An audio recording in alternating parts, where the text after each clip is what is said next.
시편 51편 1절부터 19절까지 묵상하겠습니다.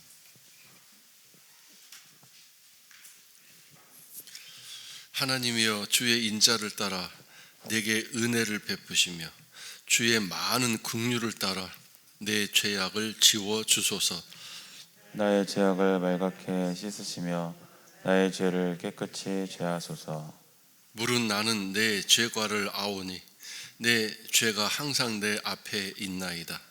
내가 주께만 범죄하여 주의 목전에 악을 행하였사오니 주께서 말씀하실 때에 의로우시다 하고 주께서 심판하실 때에 순전하시다 하리이다.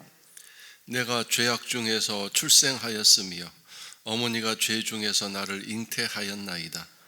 보소서, 주께서는 중심이 진실함을 원하시오니 내게 지혜를 은밀히 가르치시리이다. 옷을처로 나를 정결하게 하소서. 내가 정하리이다. 나의 죄를 씻어 주소서. 내가 눈보다 희리이다. 내게 즐겁고 기쁜 소리를 들려주시사 주께서 꺾으신 뼈들도 즐거워하게 하소서. 주의 얼굴을 내 죄에서 돌이키시고 내 모든 죄악을 지워 주소서. 하나님이여, 내 속에 정한 마음을 창조하시고 내 안에 정직한 영을 새롭게 하옵소서. 나를 주 앞에서 쫓아내지 마시며 주의 성령을 내게서 거두지 마소서. 주의 구원의 즐거움을 내게 회복시켜 주시고 자원하는 심령을 주사 나를 붙드소서. 그리하면 내가 범죄자에게 주의 도를 가르치리니 죄인들이 주께 돌아오리이다. 하나님이여, 나의 구원의 하나님이여, 피 흘린 죄에서 나를 건지소서. 내 혀가 주의 의를 높이 노래하리이다. 주여, 내 입술을 열어 주소서. 내 입이 주를 찬송하여 전파하리이다. 주께서는 제사를 기뻐하지 아니하시나니 그렇지 아니하면 내가 드렸을 것이라. 주는 번제를 기뻐하지 아니하시나이다. 하나님께서 구하시는 제사는 상한 심령이라. 하나님이여, 상하고 통회하는 마음을 주께서 멸시하지 아니하시리이다. 주의 은택으로 시온의 선을 행하시고 예루살렘 성을 쌓으소서. 그때에 주께서 의로운 제사와 번제와 온전한 번제를 기뻐하시리니 그때에 그들이 수소를 주의 제단에 드리리이다. 아멘. 다윗이 쓴 시인데 밧세바와 그 잘못된 일을 행한 후에 하나님이 다윗을 사랑하셔서 그에게 지적하셨을 때 회개하며 하나님 앞에 엎드려 기도하는 내용이 오늘 여기에 나와 있습니다. 은혜와 긍휼은 하나님의 인자하심을 따라 베푸시는 은혜인데 거기에서 나의 죄를 지워 주십시오. 깨끗하게 씻어 주십시오. 하나님 앞에 엎드려 간구하는 첫 마디가 자기 죄에 대한 인정과 고백입니다. 그리고 항상 내 죄가 주 앞에 있습니다. 하나님이 용서하지 않으시면 그 죄가 계속 자기에게 있다는, 그 죄가 사라지지 않는다는 이 절대적인 사항을 고백하고 있습니다. 그래서 이 하나님이 말씀하셔야만, 의롭다고 말씀하셔야만 의로움이 있고 심판하셔서 깨끗하다고 하실 때에만 이 모든 일이 가능합니다. 내가 아무리 세상에서 또 사람들과 관계에서 잘한다, 또 깨끗하다 할지라도 하나님 앞에서만은 절대적이기 때문에 하나님의 모든 심판과 또 죄악의 결과에 대한 판결을 내리실 분입니다 라고 고백하고 있습니다. 오늘 우리가 이 죄 문제는 절대적으로 하나님 앞에서 시작된다는 사실을 잊지 말아야 되겠습니다.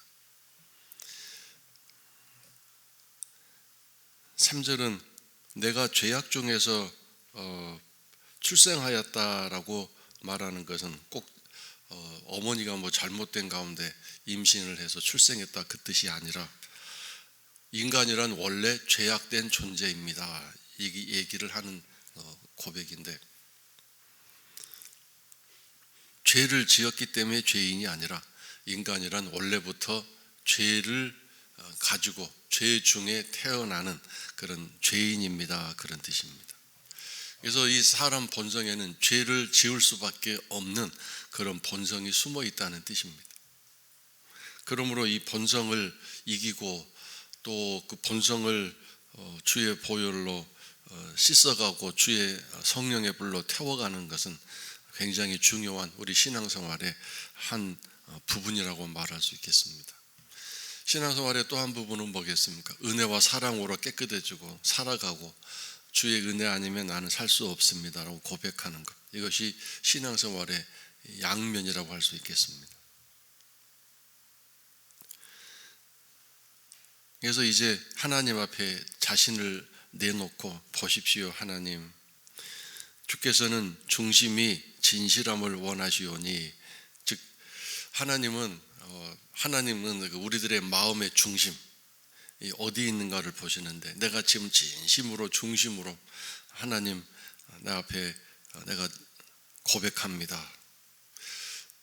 내 모든 죄악이 어떤 것이 죄악이고 왜 죄악인지 그것을 하나님 앞에 진실하게 고백하기 원하는데, 혹시라도 내가 깨닫지 못하고 그것을 고백하지 못할까 봐 두렵사오니 내게 지혜를 주셔서 죄를 잘 깨닫고 그것을 낱낱이 진실하게 고백할 수 있는 그런 지혜를 주십시오라고 간구하고 있습니다.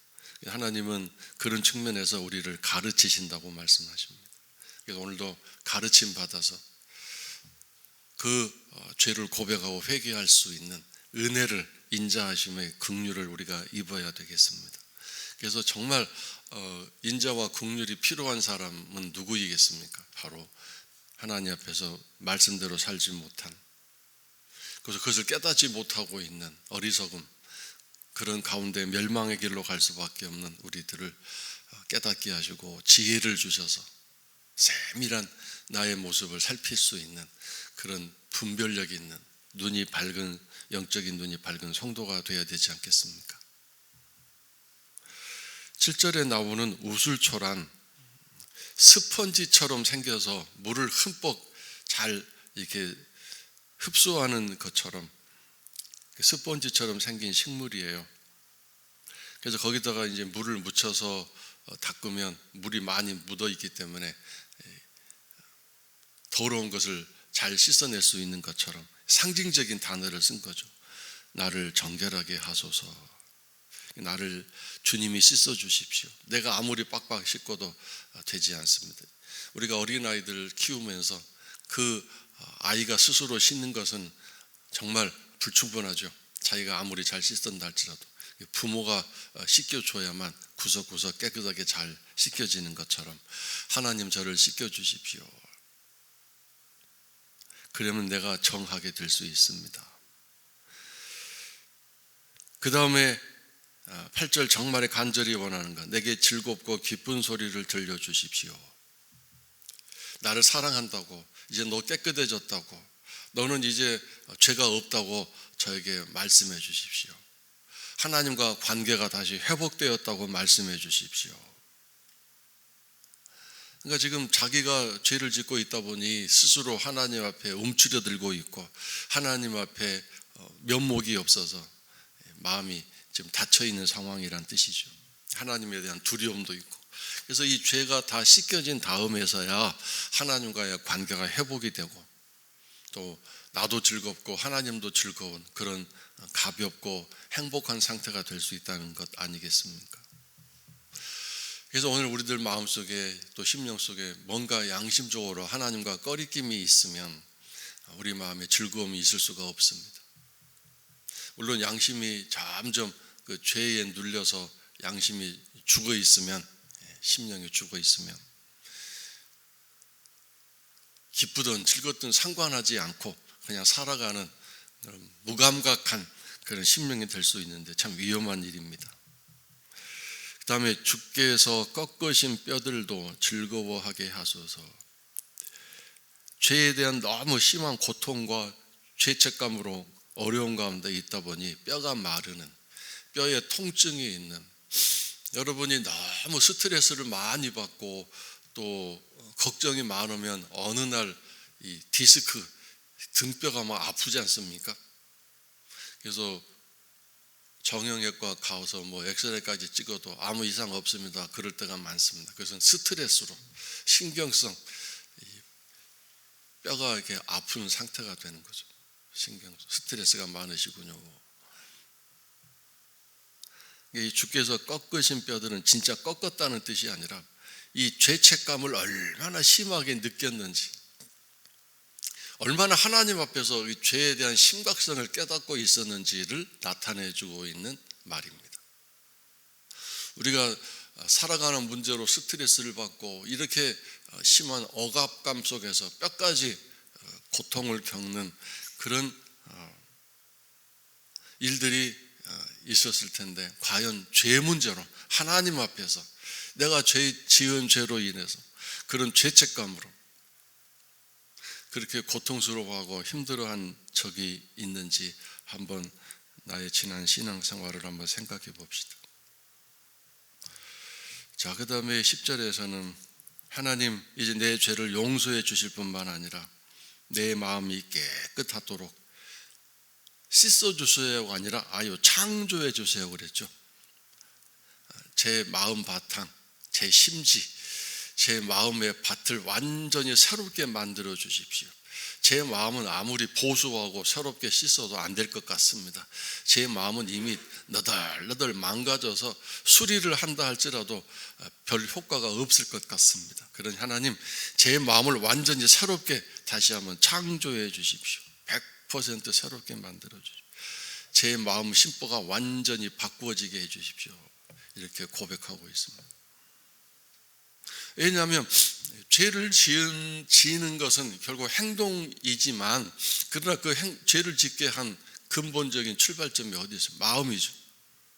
마음에 뭔가 죄된 것이 심겨지고 담겨져 있기 때문에 그것이 밖으로 나온 거죠. 그 다음에 내 안에 정직한 영, 내 안에 있는 영을 정직하도록 새롭게 만들어 주십시오. 정직. 자꾸 변명하고 이유를 대고 도망가려고 하고 그렇게 하는 내 영이 그렇게 되지 않도록 늘 하나님 앞에서 정직할 수 있도록 내 영을 새롭게 깨끗하게 씻어 주십시오.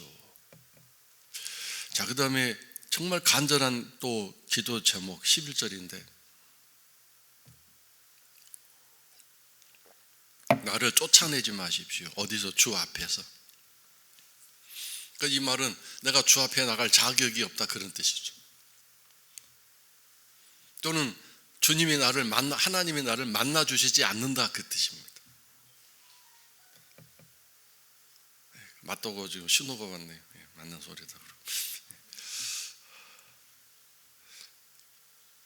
정말 우리가 하나님 앞에서 죄를 짓고 잘못된 삶을 살 때 이런 이 깨달음, 내가 주 앞에서 쫓겨나는구나, 너는 내 앞에 올 자격이 없다라고 쫓겨나는구나, 또 내 스스로 그런 어떤 자책감, 양심의 그 가책을 느낄 수 있는 그런 민감한 심령이 되어야 하겠습니다.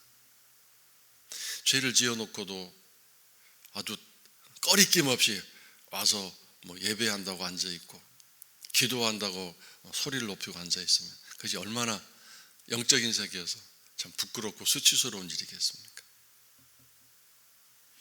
주의 성령을 내게서 거두지 마소서. 이것도 참 무섭고 충격적인 고백이라고 할 수 있는데, 죄를 짓게 되면 성령님이 떠나가신다게. 성령님이 안 계시면 뭐라고 그랬습니까? 그 사람은 기독교인이 아니다, 그리스도인이 아니다 그랬잖아요.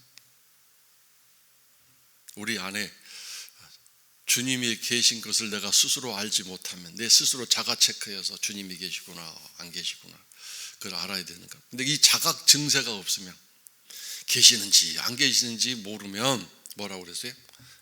버리운 사람이 돼. 버려진 사람. 마찬가지로 성령님이 내 안에 계시지 않으면 그 사람은 그리스도의 사람, 기독교인이 아니다 그랬습니다. 이 죄 문제는 이렇게 심각한 것이죠.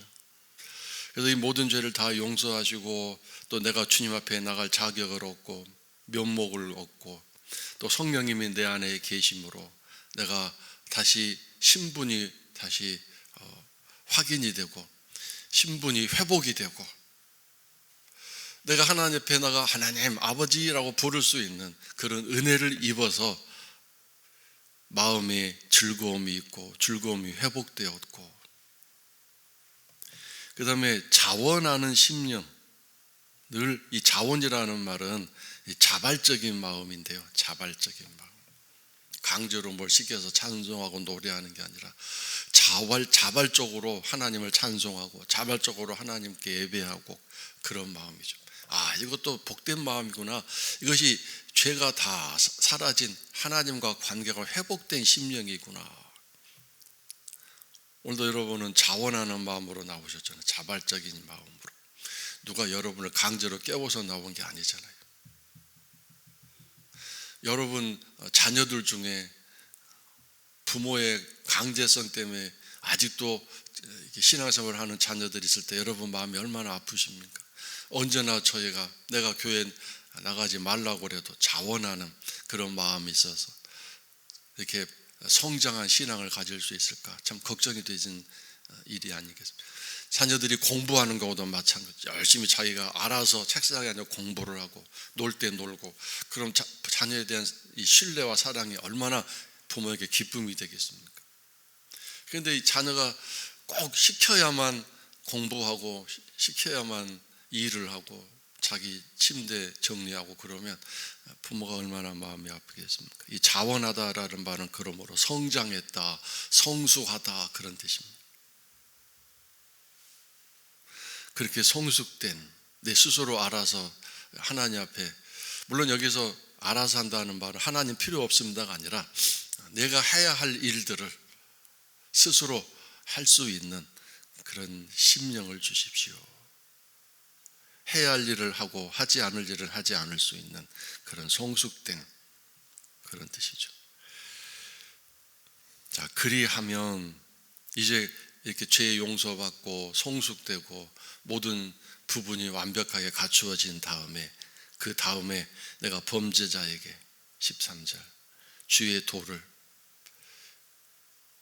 죄 짓는 문제가 어떤 건지, 회개하는 게 어떤 건지, 어떻게 회개하는지, 그 회개 이후에 또 어떤 삶이 있는지, 이런 일들을 내가 경험적으로 간증적으로 다른 사람에게 전하고 가르치겠습니다.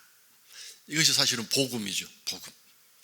용서받는 길, 하나님과의 관계가 회복되는 길. 예수님이 하셨던 일을 일찌감치 다윗이 그렇게 하겠다고 나선 것입니다. 그래서 오늘 우리들에게 복음이란 바로 죄 용서를 해주시는, 죄 용서를 받는 것, 이것이 복음이죠. 오늘 우리가 기독교가 가지고 있는 복음입니다. 근데 세상 사람들에게 복음이 아무런 흥미가 없습니다. 그들에게 복음은 돈이니까요. 세상 사람들에게 복음은 건강이고 가족 식구들 잘 되는 게 복음이잖아요. 그러니 죄를 좀 지어도 돈만 있으면, 성공만 하면 잘 된다고 생각하니까 그렇게 살아가는 세상 사람들에게 죄 문제 얘기하면 얼마나 신경질 내고 화를 내겠습니까?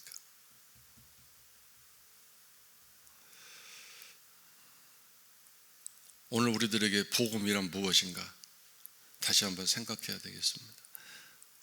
하나님으로부터 받은 가장 큰 은혜는, 가장 큰 은혜, 가장 큰 감사는 뭐겠습니까?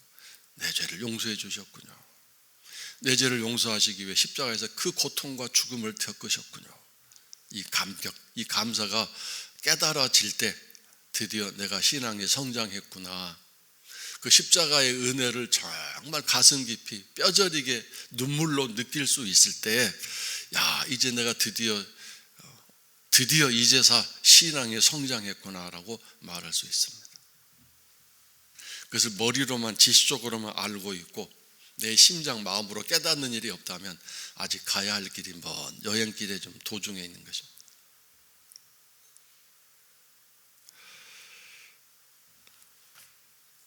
(14절) 하나님이여, 나의 구원의 하나님이여, 나를 구원하시는 하나님이여. 이 짧은 몇 마디에 얼마나 깊은 감격이 들어있습니다. 하나님, 나를 구원하시는 구원의 하나님. 바른 말로 말하면 뭐겠어요? 반대로 하나님 징벌하시는 하나님, 심판하시는 하나님, 무서우신 하나님, 그 어떤 것도 작은 것 하나라도 놓치지 않으시는 하나님, 심지어 나의 중심까지 살펴보시면서 내가 어떠한 사람인지 다 알고 계시는 하나님, 그 피할 수 없는 하나님, 그 올라오신 하나님이, 무서우신 하나님이 내가 엎드려 회개했더니 내 죄를 다 용서하시고 나를 그 죄악 중에서 건져 끌어올려 주신 하나님, 내가 지은 죄와 아무런 상관이 없도록 나를 완전히 끄집어내어 주신 내 하나님, 그런 뜻이죠. 피 흘린 죄에서, 죄는 피 흘리는 거죠. 생명과 관계되는 것입니다. 나의 생명. 왜냐하면 죄값은 사망이니까요. 죄 짓는 것은, 다른 사람에게 죄 짓는 것은 그 사람을 죽이는 거죠. 우리가 칼로 다른 사람을 죽이는 것만 죽이는 게 아니라 다른 사람에게 죄를 짓는 것은 그 사람을 죽이는 일입니다. 즉 내가 살인죄를 짓는 것입니다. 다른 사람에게 이 바보 같은 이라고 말 한마디만 해도 그걸 살인죄라고 말씀하셨잖아요.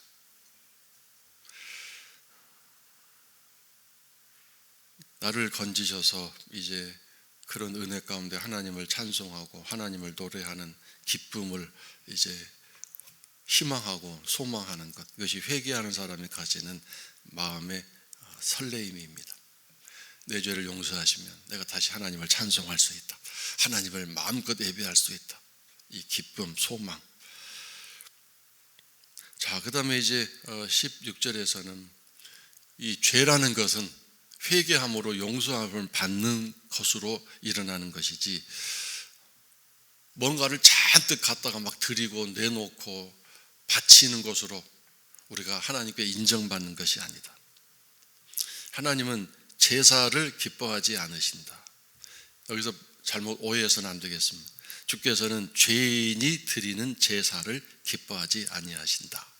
이 죄인이란 말을 집어넣으셔야 됩니다. 하나님은 예배를 기뻐하시고 예물을 기뻐하시는 분이죠. 그리고 우리가 이 땅에 존재하는 이유는 하나님을 예배하는 것, 그것을 위해서 존재하는 것입니다. 그런데 하나님은 죄인이 예배드리고 예물 드리는 것을 기뻐하지 않으신다. 이 제사라는 말에는 예배와 예물 두 가지가 다 포함되어 있는 단어입니다. 그렇지 아니하면, 그러니까 이 죄를 짓고 깨닫는 게 뭡니까? 하나님이 내 예배를 기뻐하지 않으신다, 내 예물을 기뻐하지 않으신다, 그걸 깨닫는 것입니다. 그러므로 이 다윗이 얼마나 세밀하고 또 분별력이 살아있는 사람이었는지를 알 수 있습니다. 우리는 죄를 짓고도 아무것도 없는 것처럼 이렇게 예배를 드리는 일이 참 많지 않습니까? 심지어 예수님은 누구와 불화한 일, 관계가 좀 깨져 있는 상황이라면 와서 예배 드리지 말아라, 예물도 나한테 드리지 말아라, 가서 관계 회복한 다음에 와서 나한테 예배를 드리고 예물을 드려라. 너 집사람하고 네 남편하고 사이가 안 좋냐? 그럼 너 예배 드릴 자격이 없다. 난 네 예배 못 받는다. 너 네 자녀에게 막 함부로 해가지고 네 자녀가 마음에 상처를 입고 지금 너 싫어하고 그러는 거 너 알고 있지? 그런데도 나는 당연히 부모로서 자녀 야단치고 훈계하고 그 잘 되라고 내가 그렇게 한 건데 너는 잘못 없다고 생각하지.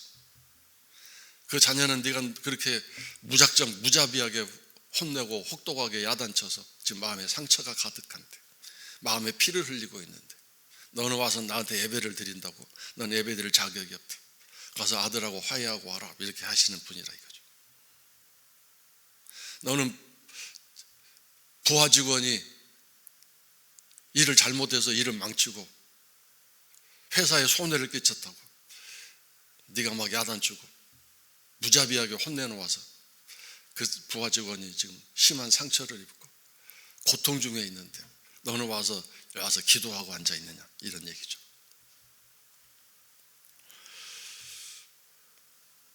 그래서 오늘 우리들이 하나님이 어떤 사람의 예배를 기뻐하시고 예물을 받으시는가?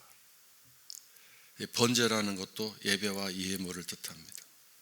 하나님께서 구하시는 제사, 예배와 예물은 상한 심령이다. 상한 심령이란 뭔가요? 죄를 지어서 내가 스스로 하나님 앞에 너무도 근심하고 두려워하는 그런 마음, 이걸 깨달은 거죠. 그러니까 이 말에는 아까 다윗이 그랬잖아요. 그러니까 이 하나님 앞에 엎드려 기도하다 보니 나라는 존재가 무언가를 깨달았는데 그게 뭐예요? 어머니 뱃속에서부터 죄된 성품을 가지고 태어나는 죄된 인간입니다. 이걸 깨달았습니다. 그래서 우리가 늘 하나님 앞에 나아갈 때 상한 심령으로 나가야 돼. 하나님 부족합니다.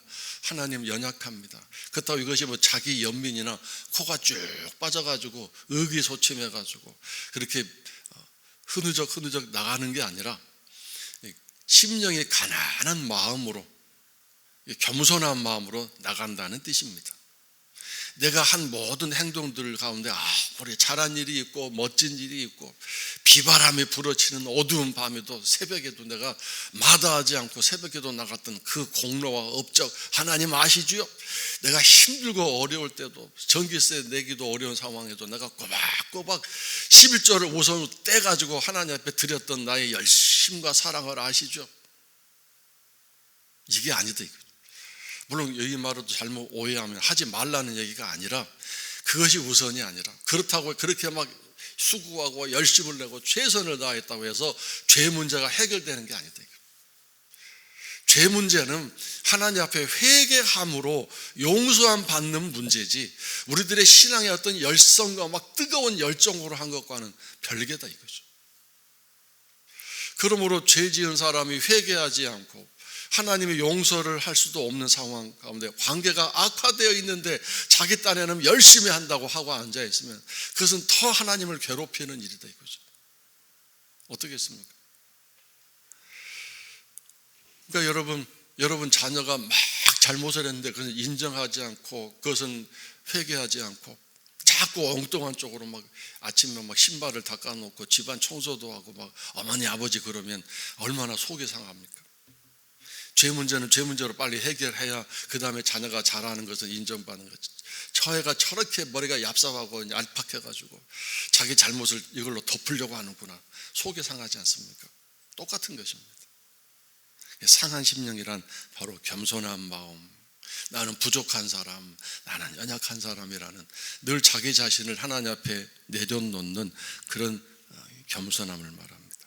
상하고 통회하는 마음을 주께서 멸시하지 아니하실 것이다. 주여 불쌍히 여겨 주옵소서. 나는 부족한 사람입니다. 나는 연약한 사람입니다. 주께서 돌보시지 않으면 주께서 나를 한순간이라도 놓쳐버리시면 곧바로 죄질 수밖에 없는 연약한 사람입니다. 주의 은택으로 시온의 선을 행하여 주옵소서. 이 시온이나 예루살렘은 다윗 자신을 말하기도 하고 또 이스라엘 사람들을 말하기도 합니다. 자기도 그런 상황이니 이스라엘 모든 백성들도 다 똑같은 상황 아니겠습니까? 그래서 이제 중보기도를 하는 상황이죠 지금. 주여 저도 이러한데 이스라엘 백성들 다 어떤 상황이겠습니까? 똑같이 죄짓고 어려운 상황이겠죠.